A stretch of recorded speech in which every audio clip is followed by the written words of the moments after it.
title is the digital archiving of the Ephemera, Chinese commercial advertisement archive from the late 19th century to the middle 20th century. I will briefly introduce the Chinese commercial advertisement archive to you. Maybe I will call it as a car. It's easier. Share with you our experience and discuss the challenge we are facing now. Can you briefly introduce our project to all of you? And Ephemera project is a 3 years project directed by the Professor Carnivalo and Steve Lewis with generous support from the Lewis Foundation and Charles Center and Rice University. So far we have 2 archives. The one is the subway advertisement archive. This archive is set up as a function advertisement server and is directed by Steve Lewis. And another archive is the Chinese commercial advertisement archive, but it's annually. And we suppose it could be set up in next spring. So you will find our team and project director Tony Barlow, Steve Lewis, project assistant Jing, Rachel, and academic consultant. We got some professor from other universities, and we also have a copyright consultant from China. And because we are using a lot of Chinese documents, and the research group is a little small, but we hope we could, find new researchers to work with us. And technician group, we have a programmer from the Founder Library, Jing. She's here, and she will help us to set up this archive, especially on the structure of the programming and database. And we also have a lot of contributors, especially in the last 2000 summer. Professor Carnivalo and I worked at the Shanghai Library, and we got a lot of help from the Mr. Li and other students of your exam.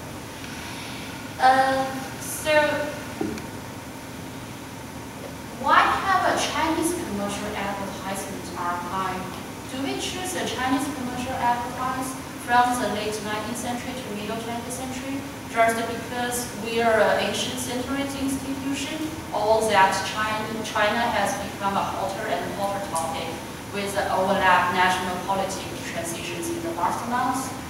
To some degree, maybe. But more importantly, Ephemera based in the newspaper, the popular print media in that specific period, late 19th century to the middle 20th century, was for the people of those times one of the most important sources of information about everyday life. The advertisements provide us another visual and marketing world, so we can be possible to dig out, explain, and represent the past history, society, culture, and people's life. As Tony Barlow notes in her essay, Advertising in Ephemera and the Envelope History, the modern Chinese advertisement is a picture and story about the industrial produced modernity and its explosive value to society as such. The evidence of the advanced Chinese and advertising markets in the years of 1919 to 37 allows contemporary historians to see society, also social, as it was the first to see rise and the social as a sine qua non of the modernity. The Chinese commercial advertisement in Ephemera will quite possibly prove to give us a fresher, deeper, more detailed way to touch living China, to think and write about the vital feeling of ordinary people. The most difficult to perceive and perhaps the most crucial Ephemera in our time consists of international brand advertising and internationally shaped civics campaigns, although known as propaganda. Indeed, few archives exist where the most generic Ephemera in the modern world community advertisement for international brand products can be accessed and studied. So what we did so far? Our archive focuses on the collecting, digitalization, and archiving such materials, especially those that can be used as a historical evidence for a specific period, society, and culture. Meanwhile, we hope that our collection can broaden and open up the definition of ephemera to include ways of understanding the past and the present, using photo images, as well as audio, video, film, and new media based in electrical and digital media. We consider their embedded media and collect them in order to illustrate how environment conditions historical activities. Social, historical, and cultural studies are transformed by those old and new media, providing alternate ways for humanities and social science scholars to rethink our assumptions and methodology. But after the panel first is especially listening to the presentation of Professor Donald and Professor Zhuge, I think maybe we should rethink about the definition of the ephemera, especially about the part about the memory and the childhood. Yeah. So because the ephemera holds immanent with it as a key to the past, future researchers will use this material involvement of human affairs to analyze everyday life, patterns of economic behavior, social attitudes, political assumption, intimate lives, social exchange, beyond the parameters that Ephemera Society of American has set. We are proposing that the category of ephemera not only be enlarged, but that it garners critical and theoretical attention. Over the last centuries, the world has seen a monumental transformation. The technological transformation from print to new media, analog to digital, lithographic to photographic, and beyond, has meant the ephemera itself can be liberated. It's no longer necessary that ephemera have to be limited to a physical or physics body, accessible to a limited number of people at a specific location, just like some library. Rather, we are proposing to make accessible to everyone. That means, and the materials that allow everyone to study the past. Our Chinese archive consists of the ads from the international brands published in leading newspapers selected from the representative cities in China during the period of the semi-colonization. We begin our study with the major treaty ports of Shanghai, Tianjin, Hankou, Guangzhou, and Chongqing, from the late 19th century to the middle centuries.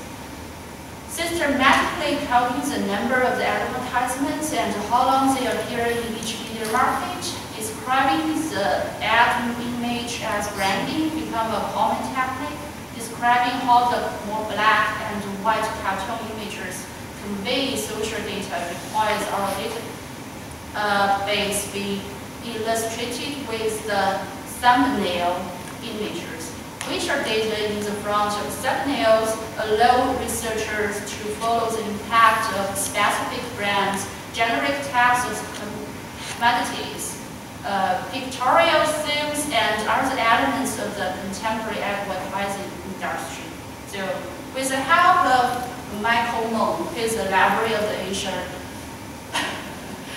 library of the Foundry Library. So we found 5 representative newspapers in 5 treaty ports.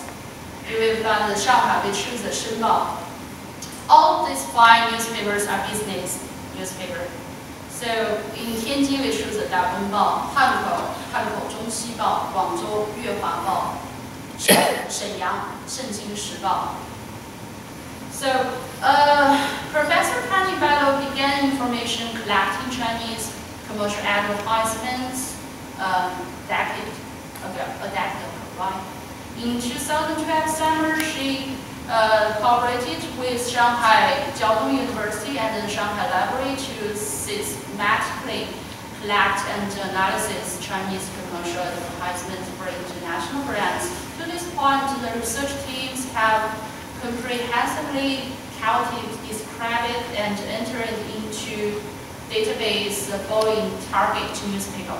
So far we finished the collection of the data of the Chen from the 1873 to 1950, and Dagong from the 1902 to the 1929, and Hankou Xi 1908 to 1933. So that's our students.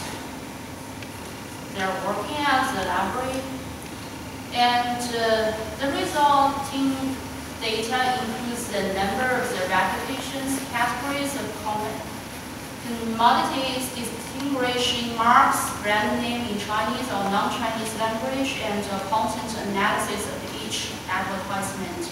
At the end of the proposed project all issues the target newspapers will have been documented and entered into the publicly available open source database. So it's an example of the data on 1908, just one day's newspaper. You will find 5 advertisements, and there's a tab of the products is medical insurance, and medical. And the company name, you will find the Japanese company, and London, and this country is American? English, yeah. And this company's address, and it's very interesting because we found actually we should separate the company's address and the agency address separately. Because you will find a lot of the international brand products, the access to the entering to the China basically through the agency. Nationality of the company and the series of number of the ads means every product has a series of advertisement for the start product, so they have some, the series number for themselves. And the size of the ad means we can, count the price according to the size. And description is basically, description of this image. And notes is very interesting. That means our students could find actually this kind of product maybe, exist now. So you can find a lot of related information. So that's the notes. It's in the middle is a page of this newspaper, and we need to ask our students to find this is an advertisement, and to read it, understand it, and to just describe it, and analysis its content and gather data from the image. It's an insurance advertisement, and it's a medical advertisement. It's a Japanese medical advertisement. The challenges of car, actually during this process, we met a lot of challenges. The most important few challenges, one of them is the textuality and the visuality. The recent explosion of the digital technologies and a series of archival discoveries and projects has accelerated scholarly use of visual cultural materials in Asian studies and academic scholarship. For the most part, however, the impact of technology on scholarly research have been related superficial.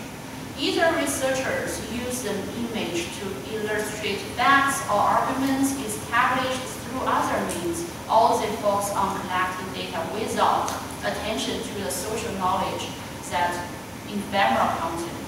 The car focuses on achieving a balance between the textuality and the visuality of ephemera. This archive provides not only thousands of high-quality images and basic information about where each bit of data came from, but also approach that allows scholars and students to see the data's original historical, social, economic, and cultural content. Our method enables students and researchers to know the vision from the level of the image as such, but also to understand the images as tiny elements of an immanent, concrete social world. Another challenge actually is the academic issue, because the car is a research-centered program.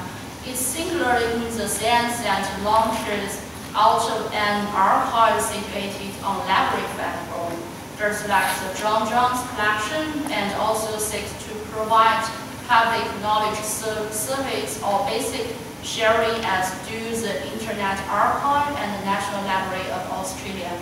CAR emphasizes the practical studies of materiality. It argues, suggests to humanities and social scientists the possibility of pursuing an immanent critique linked to the specifically material content of the object of study. Thus, the researchers and students engaged in rhetoric and semiotics of the image provide answers to the question of how visual meaning is socially, politically, and culturally constructed and received. This enables our students to see clearly how representation of the visual structures of a particular society shape life. In Chen, scholars can use Ephemera to reconsider how systems of image and text codes different from culture to culture, and to think through how the symbolic construction of life organizes how one sees, understands, and participates in neutral and social environment. Of key importance to this project is the task of establishing a clear connection between theory and archival practice of Ephemera. Engaging the electro of the theoretical problem and all the theoretical problems that collecting Ephemera suggests is the foundation distinction of CAR. So we read some possibilities of CAR. The first one is the processing line. We just suppose that maybe we can use this processing line as a kind of a method of teaching and research for the students and the researchers. According to the archival process of CAR, we have summarized a processing line that probably can be used as a kind of method of teaching and research for the students and researchers. Following the line, they can clearly find the whole process of archival of Ephemera and practically use it in their research, even establish a sub-archive on their own, according to their research project. During this practical process, the identity of the researcher is transformed into a practitioner, archivist, and user from outlining, thinker, observer, and reader. The blue line, just this, the upper line, indicates the operative process, and the white line represents the result we can get from the corresponding process. This first line, processing line, not only describes the archiving process, but also can be used as a teaching method to train students to do a research using Ephemera archive data. So the first step is to collect. This is the first step. Is to collect different types of materials related to the commercial advertisement. We are using research library, private collection, physical and online archive. Our objective is to gain an understanding of who originated the material, to observe its overall campaign size and scope, to discover underlying organizational scheme in the collection and all the record group. Basically, these objects are rough materials embodied in the multimedia, but they are precious because they are related to the real life of ordinary people and encoded into complex social, historical, and cultural context. The second step is the digitalization of the objective material. Here, our objective is to transfer into visual image everything that can be placed in our archive interface. A crucial point for digitalization is to find the image's right scale, how to properly digitalize the physical object with the right machine, and how to process the right images the machine has caught, so they become visible image to human ear. Actually, this process is not so simply or easy. Our object in digitalization is to distinguish the image text from the physical body. A good analogy is processing an ad embedded in a newspaper. Firstly, we need to know how many formats of this ad have and which one is the best for our use in establishing the archive interface. Secondly, we need to find the proper scale of the ad image and the fingers out how. Use camera, computer, scanner, or microfilm reader. We can establish a proper size of this image. Thirdly, we need to resolve the question of related to the ad to the page in the middle where the ad appeared, because it appears that advertisers placed the ad in a media according to the topic raised in a journal or the country news reported on the page where the advertisement appeared. We must be highly sensitive to immediate issue of content. Much depends the materiality of the physicality and knowing how the images is made visible and visualizes a larger social content. Thirdly, image analysis means a translation.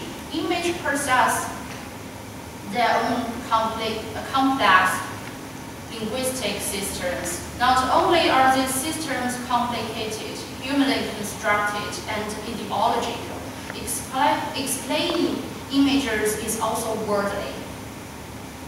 Analyzing images is never a matter of the rendering image into words.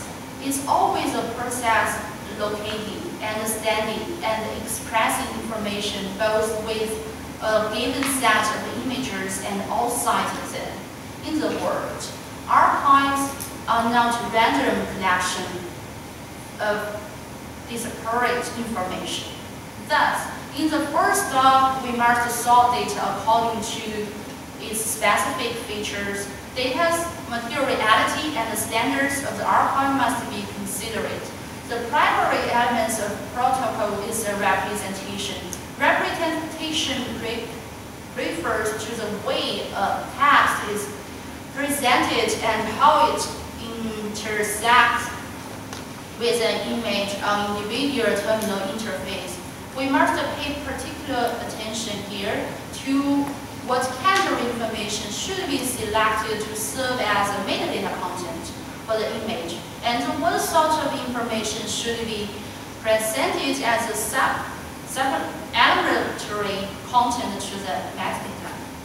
Interaction with the users and the contributors is very important for CAR, since one of our stated purpose is to establish a virtual academic community for Ephemera sharing and studies.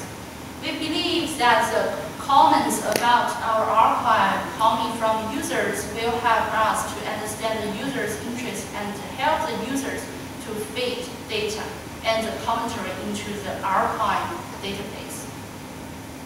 So the third one possibility is, just as I said, maybe CAR could be a virtual academic community and to promote the Ephemera studies. It's quite possible to establish a virtual academic community around Ephemera and its potential, but it's not enough.